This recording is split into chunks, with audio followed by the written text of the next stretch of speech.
Namaku Reza, aku sekolah di salah satu SMA swasta di kota Bandung. Sekarang aku beranjak naik ke kelas 2. Ada yang bilang kalau di sekolahku ini dijuluki sekolah paling seram di kota Bandung. Karena sekolahku ini adalah tempat persimpanan makhluk halus. Awalnya aku tidak begitu percaya, sampai aku mengalaminya sendiri. Sekitar jam 5 sore, aku masih latihan basket di lapangan sekolah. Karena minggu depan akan ada turnamen antar SMA. Jadi sampai saat ini anak-anak basket latihan lebih lama daripada biasanya. "Bro, aku kamar mandi dulu ya," kataku kepada teman-temanku. Aku berjalan tenang melewati lorong kelas yang sudah tampak gelap dan sepi. Setibanya di kamar mandi, aku gantungkan tasku dan mulai mandi. Beberapa saat ketika aku mandi, tiba-tiba saja lampu kamar mandinya mati. Aku berhenti menyiram tubuhku dan mulai mendekatkan telingaku ke pintu. Dengan harapan aku tahu siapa orang yang iseng mematikan lampu kamar mandi ini. Beberapa saat aku terdiam, ternyata tidak ada suara teman-temanku. Aku membuka sedikit pintu kamar mandi untuk melihat keadaan di luar. Dan ternyata keadaan di luar pun sama gelapnya. Aku menutup kembali pintu lalu memakai baju. Aku pikir jika aku teruskan mandi sudah tak kondusif lagi. Ketika aku sudah memakai baju, aku menggeserkan tubuhku sedikit ke kanan.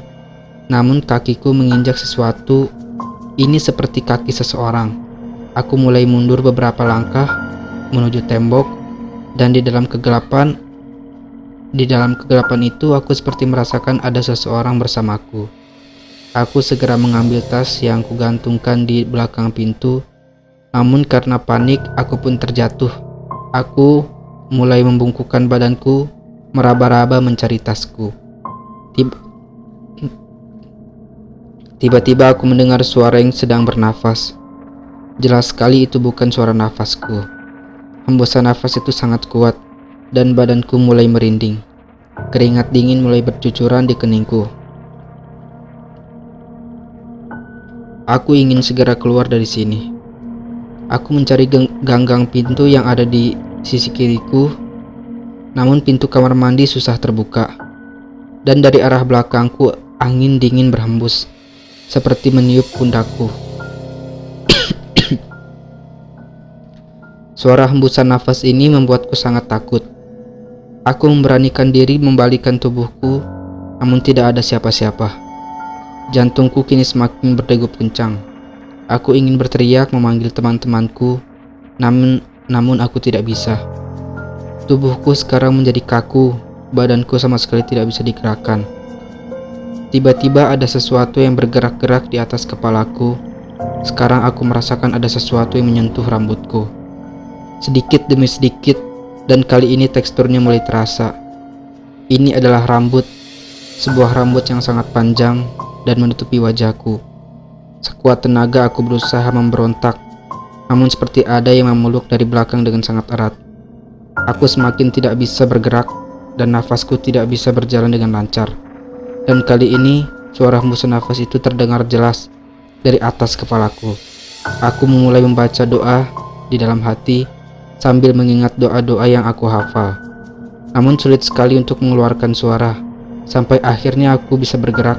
Ketika aku lihat ke atas, nampak sebuah wajah dengan mata yang sangat merah.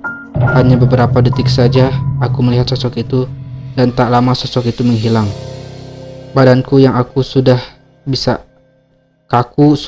aku gerakan, dan aku segera berlari keluar.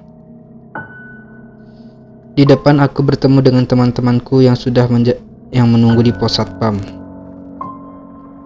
Aku segera menceritakan kejadian tadi kepada teman-temanku, dan temanku pada kaget.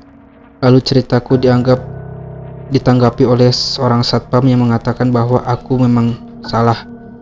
Aku salah karena sudah memakai kamar mandi itu. Konon sejak dulu kamar mandi itu memang angker, makanya setiap malam lampu dimatikan agar tidak ada yang pergi ke sana. Satpam itu lanjut berkata, dia tidak tahu kalau aku lagi ada di sana, karena Saat tadi dia lewat, semua pintu kamar mandi terbuka dan kosong. Aneh, padahal jelas sekali tadi aku ada dalam salah satu kamar mandi itu.